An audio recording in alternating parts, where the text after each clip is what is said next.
Hey, I'm Shaye Wanner, and you are listening to the Casual Cattle Conversations podcast.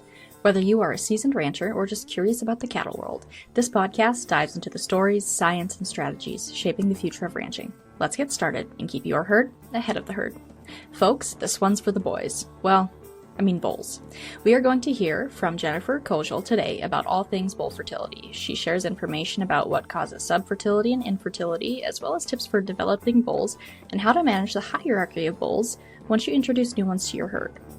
Remember, if you are looking for a speaker who can relate to ranchers, engage with the crowd, and add value to your event, I am booking engagements for 2025 and would love to be a part of the great experience that you are putting on.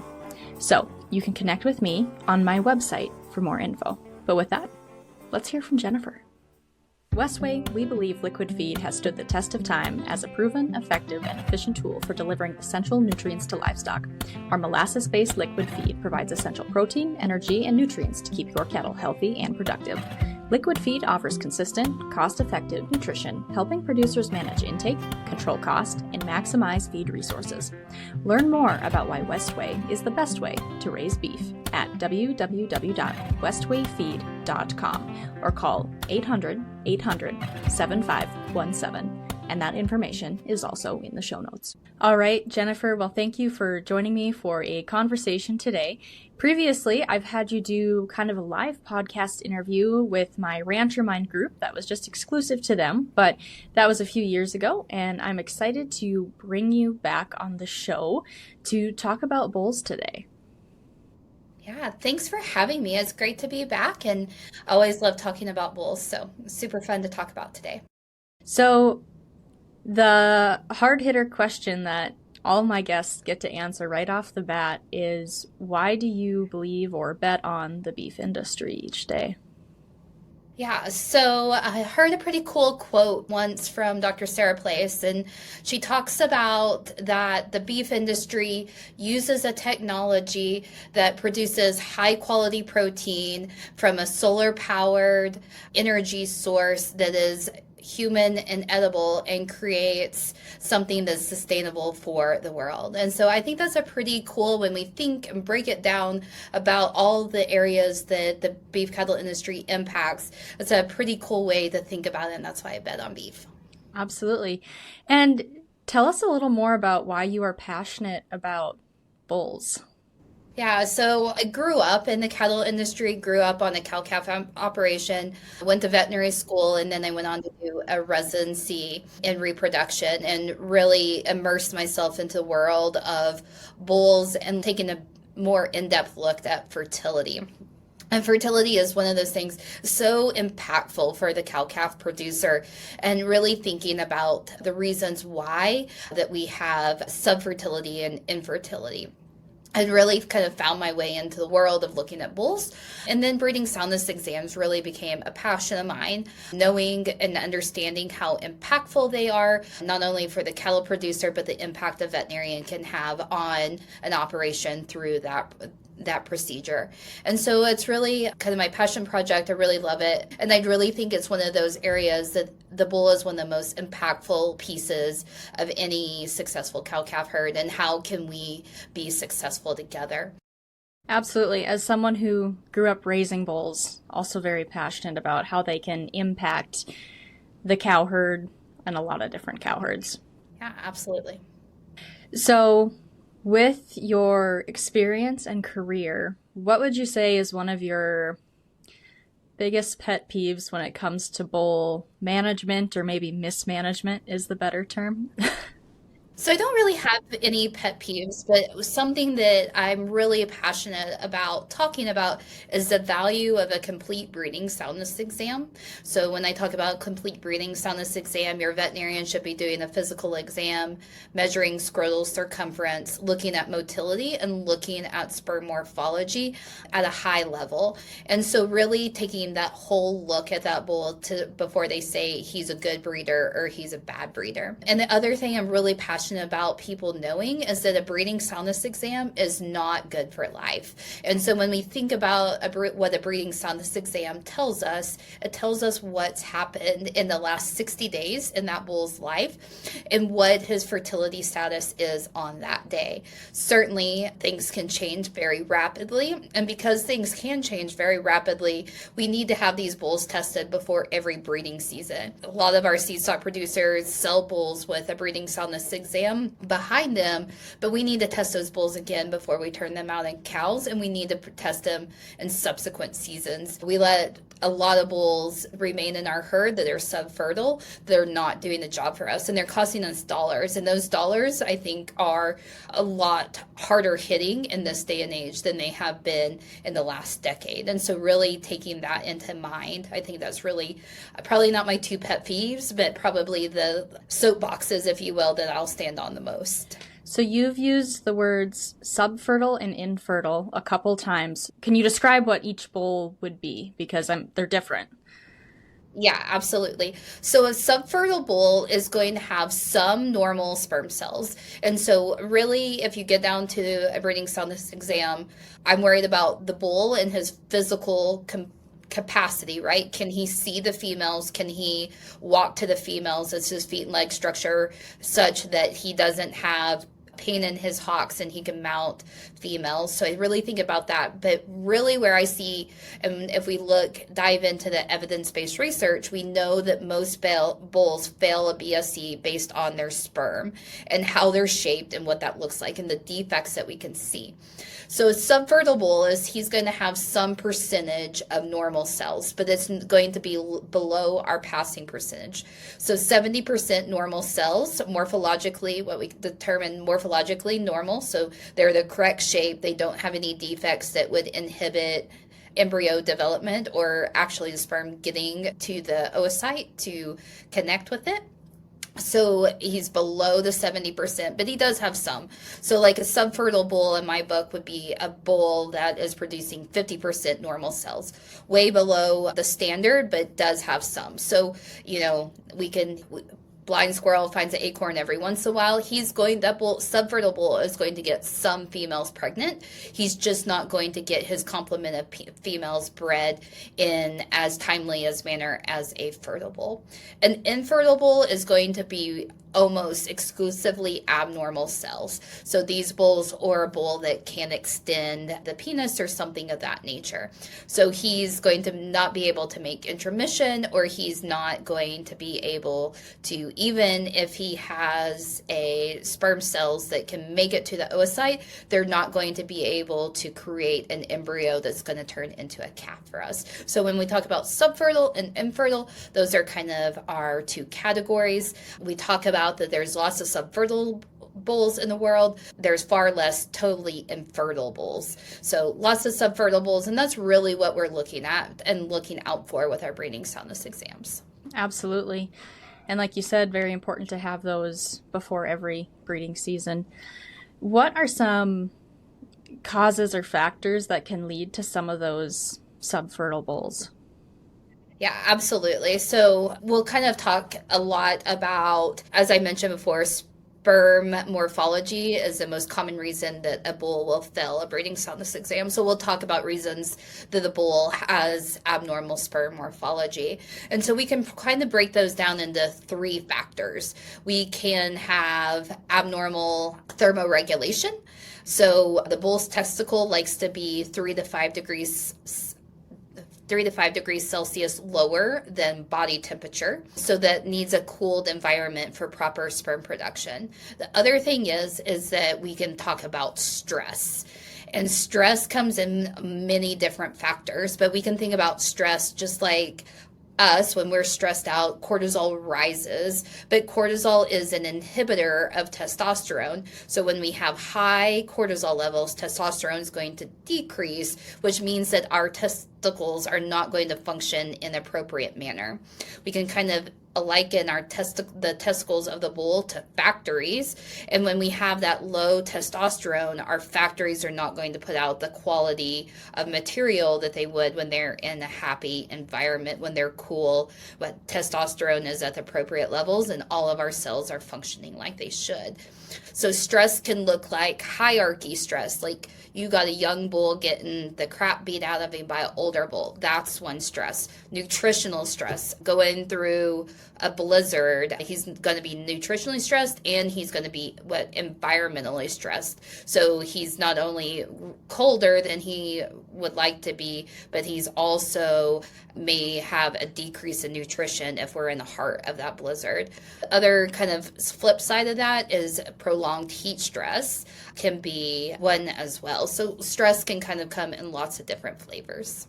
So is that stress going to impact the fertility of the bull right away, or is it going to be 60 days later once that new sperm is mature? Yeah, that's a great question. So following a impact to sperm production, so bull gets a foot injury and he becomes lame. So he's stressed because it's painful. So following that foot injury, we will start seeing defects as soon as 7 days after that incident occurs. So let's say he cuts his foot, he's super painful, he's very lame. We're going to start seeing changes to his semen production 7 days after that. So if I were to look underneath the microscope, I would start seeing defects. And we'll really watch that impact. If it's singular impact and we get that cut started healing up and he's starting to become less lame, he will have the most defects 21 days after. And then hopefully if he's returning to normal, we've removed the lameness, the cut's healing as he should, he's getting better, we're going to see a gradual increase in the percentage of normal cells that we see. And so it can happen much quicker than people think, and it's much more prolonged than people think. It can take a bull 4 to 6 weeks to come back after an incident. And so really realizing that the worst part's going to happen at 3 weeks after a singular incident, but that bull may be another 2 to 3 weeks before he returns to normal function after something of that nature. Does tax season make you want to bang your head against the wall? Is billing a bad word in your household? Does meeting with your ag lender make your blood pressure rise? Stress a little less with cattle management software, Performance Beef. It tracks important feed, financial, and health data all in one system. The results? You can pull inventories, detailed financials, and invoices in minutes. Get ahead for next year's tax season.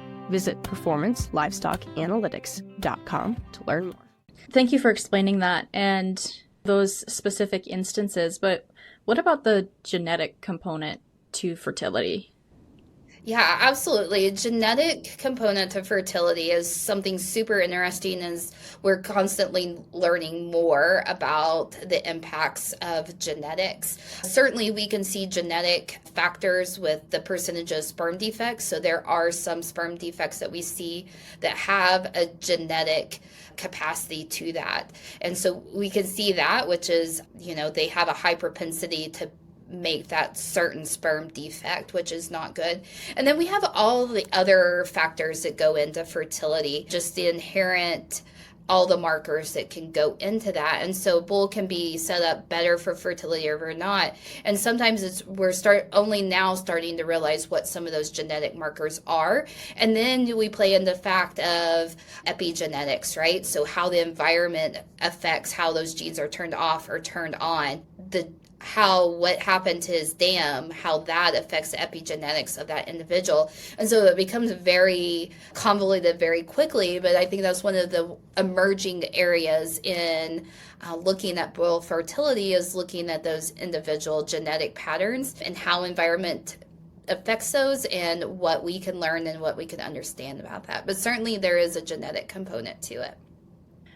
Is there anything else related to kind of this causes of subfertility or infertility that you want to talk about before we switch over into maybe some different topics about bulls?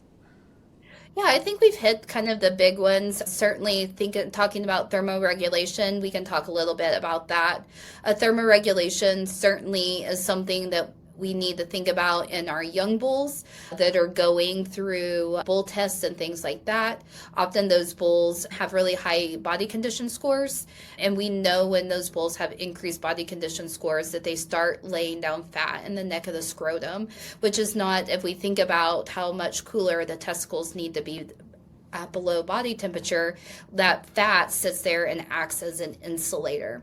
And so certainly thinking about that and being mindful of the body condition scores of our bulls and really trying to weigh out, that's one of the things I think is always something that's a really give and take. We're really thinking about residual feed intakes and things like that of the bull as we really think about the efficiency of the calves that he's going to put on the ground, but also realizing that there's some give and take with the fertility of that animal. So really thinking about that and how we kind of find the middle between our two goals is really important to think about. So that really segues nice into what I wanted to talk about as far as developing bulls. Is there anything else that you think producers who are developing bulls really need to be cognizant of to just optimize that fertility of that bull and set the animal up for success? Yeah, so there's really some great opportunities within a bull's life to really set him up for success. We know that what happens nutritionally and developmentally to bulls in those first 6 months of life really impact him for the rest of his life as a bull. So if we think about within the testicle, we have different types of cells that support our sperm production.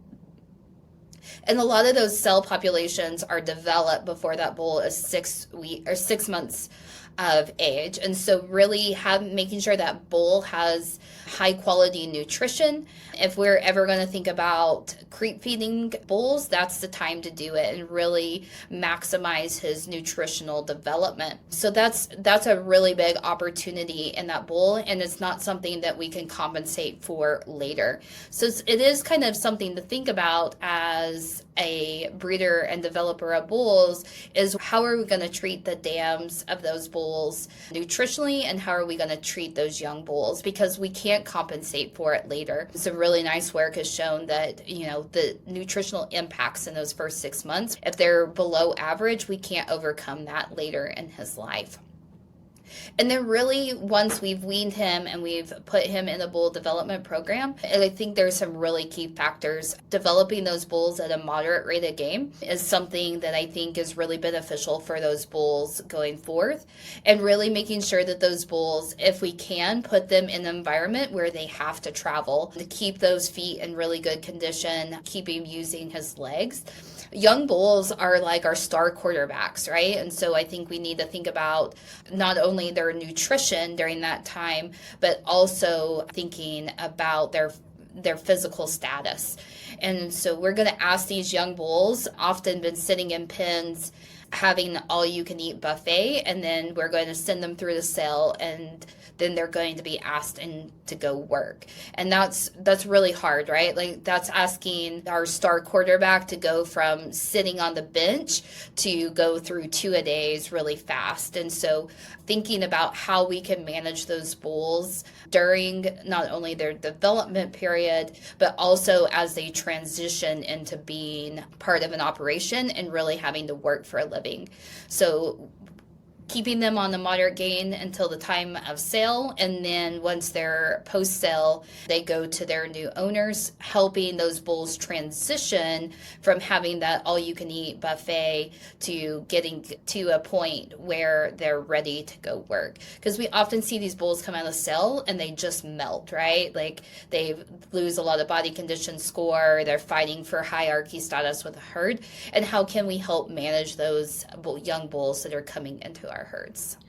Do you want to talk about that hierarchy status a little more and helping those young bulls out in those situations if they're going to be in, breeding groups where there's multiple sires and whatnot? Because some bulls are just worse fighters than others, and it's always, anytime you move bulls or pull one out and put them back, they're always going to fight a little bit. Yeah, so kind of we can talk about using multi-sire bulls. If we're using multi-sire pastures, I think the school of thought a lot is that we want to put our younger bulls with older bulls so that they can often learn how to interact in a herd. And that can often have some problems because our older bulls are certainly going to be higher in this social hierarchy, and they're often going to keep those young bulls from breeding, which is probably not what we want as producers. Our younger bulls probably are likely to have those superior genetics that we're really hoping to implement. So what we can do is really thinking about using our young bulls either in smaller groups of single sire pastures where we can, one, know that he is breeding and doing his job, because I think that is always a fear, is he going to do his job? And certainly putting them with a smaller group of females where we can watch them is one way. The other way, which is you have to have a high level of risk tolerance for this, is putting a group of young bulls together. And so trying to keep bulls grouped by age really helps with that social hierarchy. So keeping our really young yearling bulls together versus our 2-year-olds versus our 3-year-olds, etc., and our more mature bulls, and really trying to keep those social hierarchies together.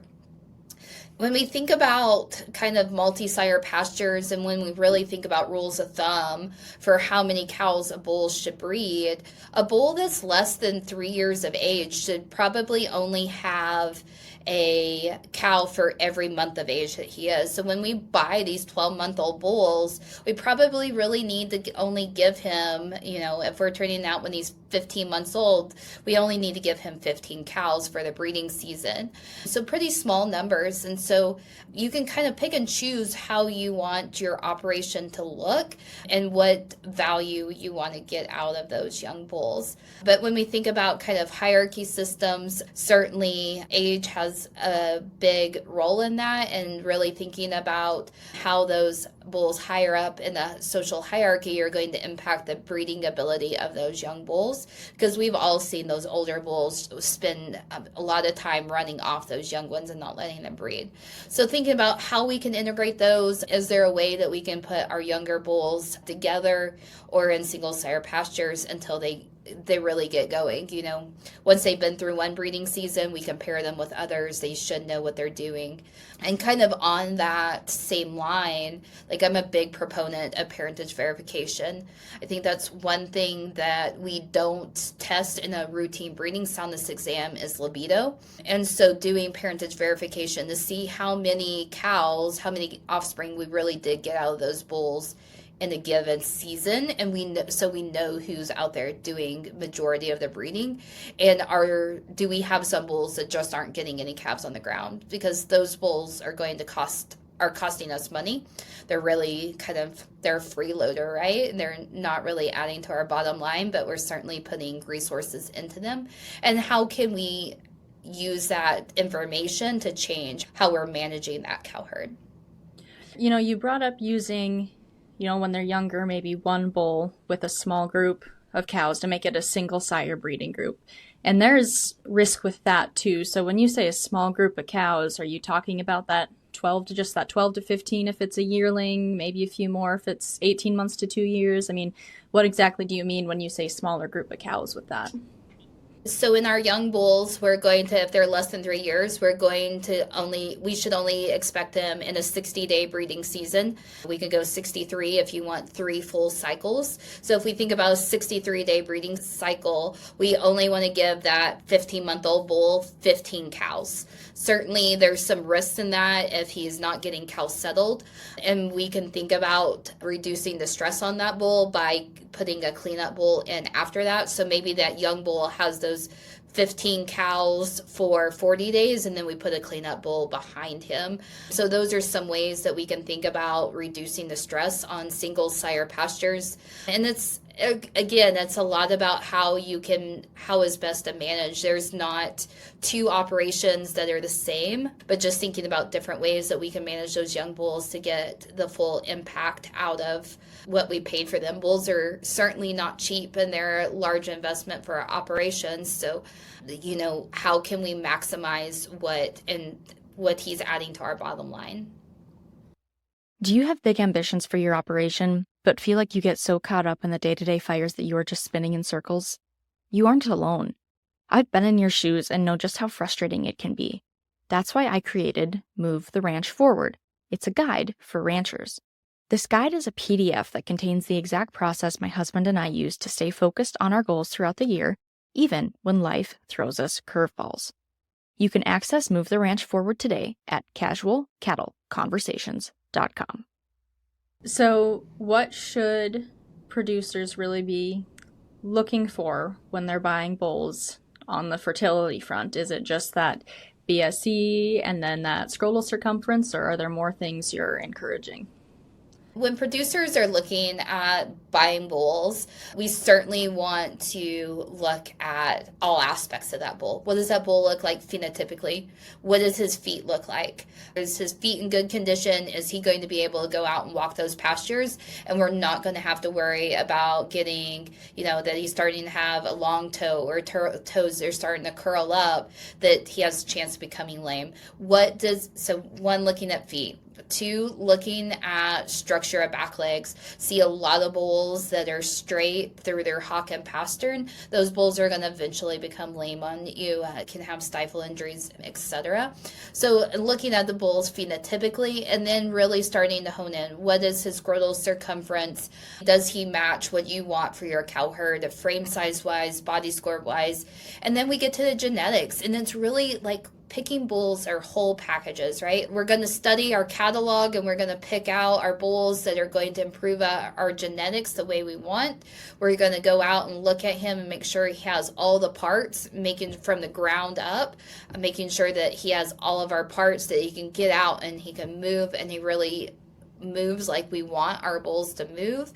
And then depending on the breed, there are some longevity and fertility factors that we can look at, and those are really breed specific, and we can take those into consideration as well. And then looking at his breeding soundness exam, what is he producing today?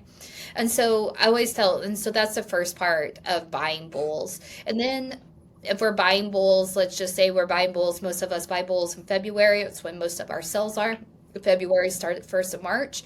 And then if we're not breeding until May, let's get that bull home. He's going to have 6 to 8 weeks. We're going to put him in quarantine for biosecurity for our herds. We're going to let him get into breeding shape. We're going to slowly start decreasing his carb intake. He's going to start getting into what I call their working pants and ready to go to work for us. And we're going to, just like we do all of our mature bulls, we're going to go through and we're going to retest him, and we're going to make sure that he's good and he's ready to work. Some bulls can become extremely stressed in that time period between sale and when they're ready to go out to pasture. And so we can see this. A lot of them are travel a long way. They get into a different environment, a different feed source, things like that. Lots of reasons for a bull to become stressed, and not every bull handles stress in the same manner. If we have a pen of bulls and they were all treated the same and we had the same stressor on all of them, not all of them are going to be impacted equally by that. And we don't understand the reason for that when we look at a pen of bulls, but making sure that he's, regardless of whether was stressed out or not stressed out, making sure that he's ready and good to go. Those are the big things that I tell producers, is that really make sure you look at not only the catalog, but look at that bull in the pen, and then really taking care of him when you get home and rechecking him. Usually there's a time lag between when we buy him and when we put him out, and we want to make sure that he's still ready to go when we turn him out. All right. Well, I feel like this has just been a lot of great and practical information in less than 30 minutes, and I really appreciate that. Do you have any final thoughts that you want to share? I think one thing that is really important for me to share is the collaboration between veterinarians and producers. I think it's important for veterinarians to think about themselves as equal opportunity evaluators, that we are there. Our job is to make sure that that cattle producer is going as best as we can with the predictors that we have, that cattle producer is going to have a calf crop. And I think that's our job as veterinarians, is to do that. And then thinking from the producer side, realizing that a bull fails himself and not the veterinarian fails the bull. If a veterinarian is doing their job, they're advocating for the good of the cow-calf producer, and that we're really trying to look out for their best interest. I think sometimes tensions can get high when we go through a set of bulls and find some ones that are not going to cut the mustard, and those are really hard. The veterinarian is equally not as happy as the producer is, but they're all looking out for the same goal, which is the sustainability and longevity of that individual and their operation. And so I think realizing that we are all fighting for the same goal and that we're all on the same team. Well, I really appreciate that response, and it's very true, because I know last year before breeding season, we went for our annual BSEs, and we had one that failed, and it sucked, but we saved a lot of money because we got more cows bred by being able to find a replacement. And so just very important to keep that fertility in mind. Yep, absolutely. All right. Well, do you mind if you share your email or contact info if people want to reach out to you? Yeah, no, please share. Always happy to talk about bulls. So happy to answer questions, happy to talk about bulls. So we can definitely share my contact. My email's jkoziol, Koziol, @ttu.edu. I'm not always one day responses, but I am fairly good about checking my email and getting back on a fairly quick basis. So always happy to talk about bulls and discuss anything. So always good to chat. All right. Well, Jennifer, thank you again for being on the show in a different way this time and sharing all of your knowledge and experience with the ranchers out there. Folks, we will include that information down in the show notes, along with any other resources that were mentioned in today's episode. Remember, if you haven't already, to go get those bulls tested, and happy ranching, folks.